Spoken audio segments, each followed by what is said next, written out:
The first long journey in space. Gherman Titov's Vostok 2. April 12, 1961. The world held its breath. Yuri Gagarin had just returned after conquering space. His smiling face and that famous word, "Poyehali," let's go, opened a new chapter in human history. But Sergei Korolev, the chief architect of the Soviet space program, knew the real test was yet to come. Gagarin had spent only 108 minutes in space. The question remained, could a human survive in space for a long duration? Was it possible to eat and sleep there? Or would weightlessness cause the human brain to malfunction? To find these answers, mission Vostok 2 was launched, a daring expedition to spend a full day, more than 25 hours, in space. August 6, 1961. On this day, a young Soviet cosmonaut, just 25 years and 10 months old, etched his name into the pages of history. Gherman Stepanovich Titov. He became the youngest person to orbit the Earth and the first human to spend a full day in space.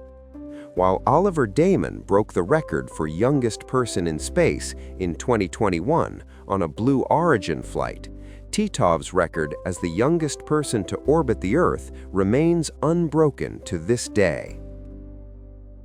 Vostok 2 was the second crewed spaceflight of the Vostok program. Much like Gagarin's Vostok 1, it was a spherical capsule weighing approximately 4.6 tons with a diameter of about 2.3 meters. The capsule was equipped with oxygen supply, pressure control systems, food, water, and communication gear. It was attached to an instrument module containing the engine and fuel. The launch took place from Baikonur Cosmodrome using the Vostok K 8K72K rocket. Standing 30 meters tall and weighing 280 tons, the rocket generated nearly 380 tons of thrust. Its multiple stages, the strap-on boosters, the core engine, and finally the upper stage that propelled the capsule into orbit. The average orbit of Vostok 2 had a perigee of about 175 kilometers and an apogee of about 265 kilometers, the minimum and maximum distances from Earth. Gherman Titov was born on September 11, 1935, in the Altai region. Titov was a skilled MiG fighter pilot. He was originally selected as the backup for Yuri Gagarin's Vostok 1 mission.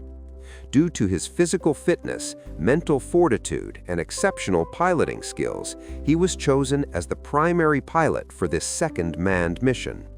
His call sign was Oriol, Eagle. While Gagarin was known as the smiling face of the Soviet Union, Titov was seen as the perfect machine, a symbol of discipline, efficiency, and technical precision. On the morning of August 6th, Titov was awakened. After breakfast, he donned his SK-1 spacesuit. Reaching the launch pad, he entered the capsule with an intense passion for the unknown. At approximately 9 a.m., 8:59:57 Moscow time, Vostok 2 lifted off.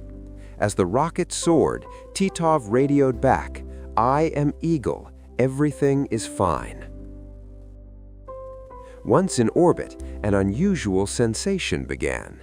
His body felt light, his head spun, and he felt nauseous. For the first time in history, a human was experiencing space adaptation syndrome, space sickness. Ground training had prepared him, but the reality of space was different. Yet he did not falter. Vostok 2 was the first spacecraft that a human could partially control manually.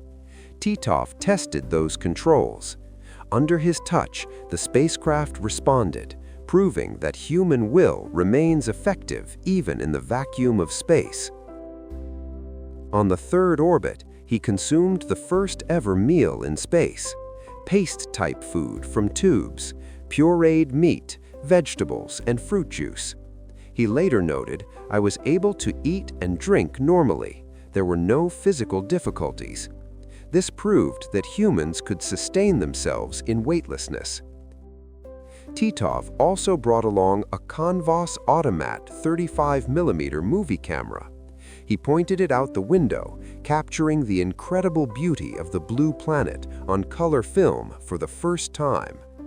The drifting clouds, the deep blue of the oceans, and the profound darkness of space were all captured through his lens. During the 7th orbit, he attempted to sleep. This was one of the most critical parts of the mission. Doctors needed to know if humans could sleep in zero gravity. By the 10th orbit, he was instructed to rest. He strapped himself to the seat with a belt to prevent drifting. Interestingly, Titov slept so soundly that he overslept. When ground control tried to wake him up, he was still in a deep slumber. This proved that long-term habitation in space was indeed possible. However, there were also some minor issues during the mission. Before launch, the heater malfunctioned, causing the temperature inside the capsule to drop to about 10 degrees Celsius, or 50 degrees Fahrenheit. August 7th. After 25 hours, it was time to return. But the re-entry of Vostok 2 was far from easy. Much like Gagarin's mission, a mechanical glitch occurred. When the capsule was supposed to separate from the service module, a cable failed to disconnect. The entire spacecraft began to spin violently as it hit the atmosphere. Friction caused temperatures to soar to thousands of degrees. Titov was subjected to 8.5 G, meaning he felt more than 8 times his own weight. Finally, the intense heat burned through the stubborn cable, and the command module broke free. The braking engine fired, initiating re-entry. The heat shield protected him from the searing temperatures. At about 7 kilometers altitude, Titov ejected from the capsule and parachuted safely to Earth.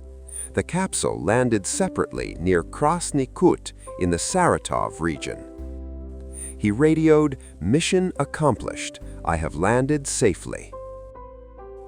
Vostok 2 completed 17 orbits and lasted for 25 hours and 18 minutes. Titov had traveled approximately 700,000 kilometers. This mission proved that humans could live, eat, sleep, and work in space for extended periods.